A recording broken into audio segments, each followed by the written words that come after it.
بسم الله الرحمن الرحيم، والصلاة والسلام على أشرف المرسلين.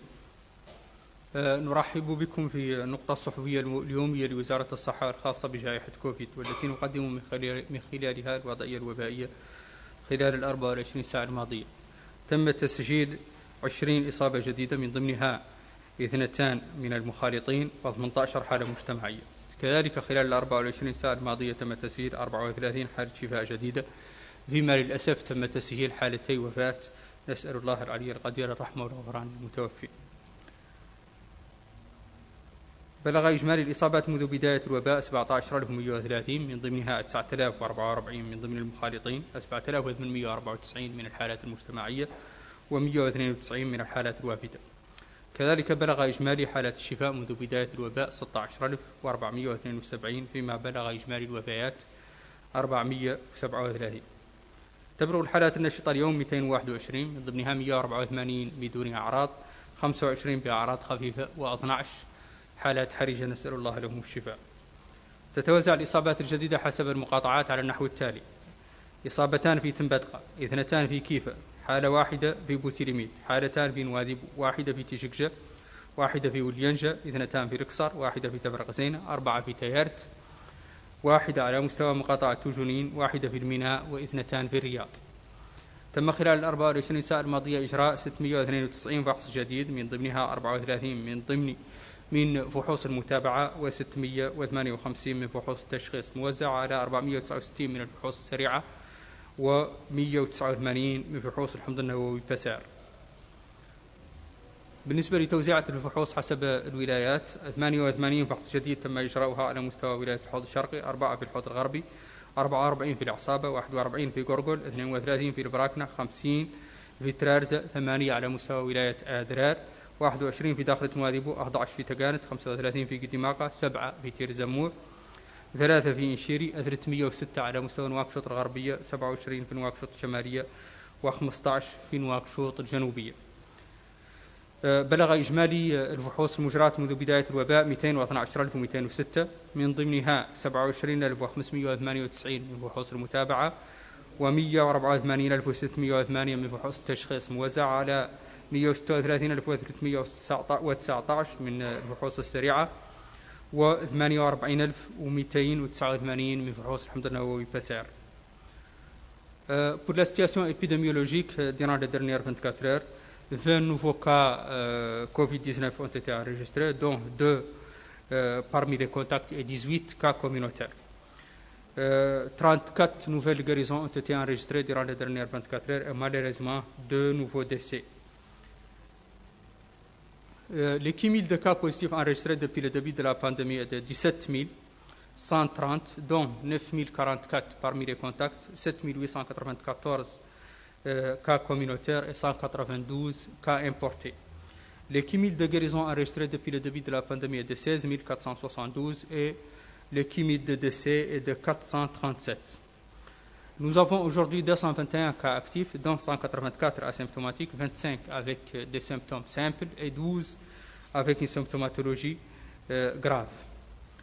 La répartition des nouveaux cas par Muqata'a: 2 nouveaux cas ont été enregistrés à Timbadra, 2 à Kifa, 1 à Boutilimit, 2 nouveaux cas à Nouadhibou, 1 à Tijikja, 1 à Ouliange, 2 au Ksar, 1 à Tafraqzena, 4 à Tayart, 1 nouveau cas à Toujounine, 1 à Almina et 2 nouveaux cas à Riyad. Durant les dernières 24 heures, 692 nouveaux tests ont été réalisés, dont 34 tests de suivi et 658 tests de diagnostic, répartis en 469 tests rapides et 189 PCR. La répartition des nouveaux tests par région: 88 ont été réalisés durant les dernières 24 heures à Houd Sharqi, 4 à Houd Gharbi, 44 à Nasaba, 41 au Gorgol, 32 au Brakna, 50 au Trarza, 8 à Nadrar. 21 nouveaux tests ont été réalisés à Dakhlet Nouadhibou, 11 au Tagan, 35 au Guidimaka, 7 au Tirzamour, 3 à Nishiri, 306 à Nouakchott Ouest, 27 à Nouakchott Nord et 15 à Nouakchott Sud. Le cumul de tests réalisés depuis le début de la pandémie est de 212 206, dont 27 598 tests de suivi et 184 608 tests de diagnostic, répartis en 136 319 TDR et 48 289 PCR. Pour la situation des hôpitaux, j'invite ma collègue, la directrice de la médecine hospitalière, et je vous remercie.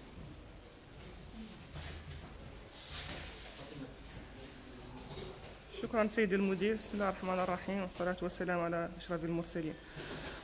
قد تم تسجيل اليوم 5 حالات كلهم حالات خفيفة، وقد تم أيضا خروج 6 مرضى من المستشفى.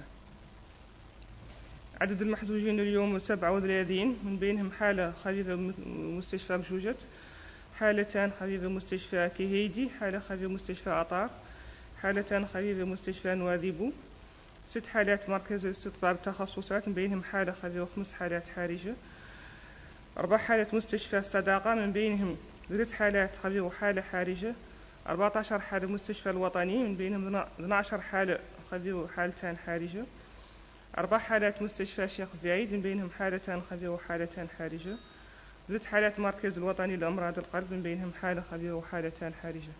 نسأل الله الشفاء لجميع المرضى. منذ بداية الوباء قد تم حجز 2245 حالة، من بينهم 1828 حالة خفيفة، 417 حالة حرجة، و2200 حالة خروج من المستشفى. Mesdames et messieurs, salam alaikum wa rahmatullah. Durant les dernières 24 heures, 5 nouveaux patients ont été hospitalisés, parmi lesquels 5 patients présentant des cas simples et 0 patient grave.